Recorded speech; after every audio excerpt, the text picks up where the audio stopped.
శ్రావణ శుక్రవారం రోజు మన ఇంట్లో మనం వరలక్ష్మి వ్రతం ఎలా చేసుకోవాలో ఈరోజు మనం ఈ వీడియోలో తెలుసుకుందామండి. అలాగే శ్రావణ శుక్రవారం రోజు వరలక్ష్మి వ్రతం రోజు మనకి కావలసిన పూజా సామాగ్రి, వరలక్ష్మి వ్రత పూర్తి పూజా విధానం మనం ఇప్పుడు ఈ వీడియోలో చూద్దాం. మీరు నా ఛానల్ని ఇప్పుడే విజిట్ చేస్తున్నారా? అయితే ఆలస్యం చేయకుండా లావణ్యాస్ లైఫ్ స్టైల్ ఛానల్ని వెంటనే సబ్స్క్రైబ్ చేసుకోండి. ఇప్పుడు మనం ఇక వీడియోలోకి వెళ్ళిపోదాం ఫ్రెండ్స్. శ్రీ వరలక్ష్మి వ్రతానికి కావలసిన ముఖ్యమైన వస్తువులు: వరలక్ష్మీదేవి బొమ్మ, శక్త్యానుసారంగా బంగారం కానీ వెండి కానీ లేదా చిత్రపటము ఏదైనా తీసుకోవాలి.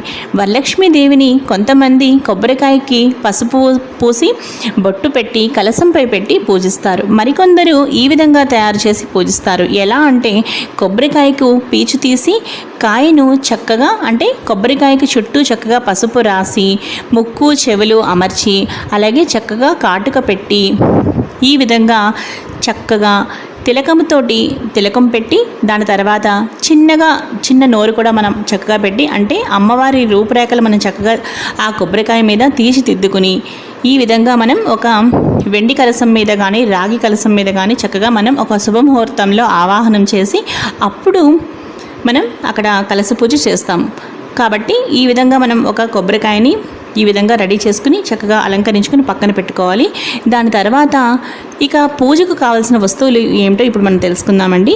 పూజకు బంగారం కానీ వెండితో కానీ చేసిన ఒక కాసు, మనం అమ్మవారి దగ్గర ప్రతి సంవత్సరం ఏదో ఒక కొత్త ఆభరణం పెట్టుకుంటాం కాబట్టి అలాగే ఏదైనా ఒక మంచి ఆభరణం కానీ మీకు ఏది వీలైతే అది అమ్మవారి దగ్గర పెట్టుకుని పూజించుకోవడానికి ఒకటే అన్నమాట. అలాగే కొందరు ఏం చేస్తూ ఉంటారంటే ఒకసారి తీసుకున్నదే ప్రతి సంవత్సరము అమ్మవారి వద్ద ఉంచి పూజిస్తూ ఉంటారు. అలాగే ధూపమునకు సాంబ్రాణి, అగరవత్తి, నెక్స్ట్ దీపారాధనకు కుందెలు, అగ్గిపెట్టె, ఆవు నెయ్యి, పత్తితో చేసిన ఒత్తులు మరియు అక్షతలు అనగా పసుపుతో కలిపిన బియ్యం కొద్దిగా, పసుపు, కుంకుమ, పువ్వులు, గంధం, హారతి, కర్పూరం, పళ్ళు, కొబ్బరికాయలు, తోరములు, దారమును 9 వరుసలుగా తీసి పసుపు రాసి 9 చోట్ల పువ్వులతో 9 ముడులు వేసి సిద్ధముగా మనం ఉంచుకోవాలి. ఎందుకు అంటే తోర పూజ కోసం అన్నమాట. ఇక నివేదన కోసం ఏంటి అంటే స్త్రీ దేవతారాధనకు ప్రత్యేకంగా చలిమిడి అనగా బియ్యం పిండి బెల్లంతో చేస్తాము. అలాగే పానకము శుద్ధమైన నీటిలో బెల్లం కలిపి యాలక్కాయ అలాగే మిరియాల పొడి కొద్దిగా కలిపి మనం మహానైవేద్యం కొరకు మంచి భక్షములతో కూడిన 9 రకాల భోజనాలు 9 రకాల పిండి వంటలను తయారు చేసి నైవేద్యము పెట్టిన తర్వాత 9 రకముల పిండి వంటలు